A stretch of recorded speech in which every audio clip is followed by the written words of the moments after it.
right, so this one is a tip for all of you who either coach jiu-jitsu athletes or for those of you who do jiu-jitsu who also practice this work. Now, a concept that we talk about is ramping up a contraction during pails and trying to be able to hold the same level of contraction that you brought yourself to, whether that's a 60% effort or a maximum effort, whatever it is, and holding that same level for the entire duration of the pails effort. Now, I like to equate this to jiu-jitsu, one, because it's familiar to me too, but two, I've actually found that it helps people grasp the concept of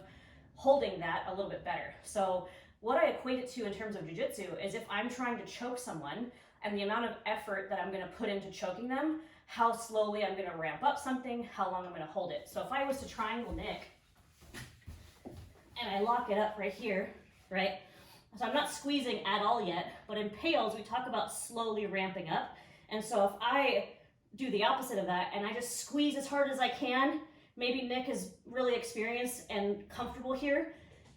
Maybe he rides the choke out, and then by the time I fatigue, maybe he was about to tap, but I dropped my level of contraction because I couldn't hold it for that long, and now he can breathe again, and he's not going to tap. And then I try to squeeze again, and then I fatigue, and then I lose it, okay? So instead, what I'm going to do is after I lock it up, I slowly start to ramp up that contraction, and I slowly get a little bit tighter, and then maybe I won't actually do it because he's about to tap too, but once I slowly ramp up, maybe I get to like 60 or 70% of my max effort,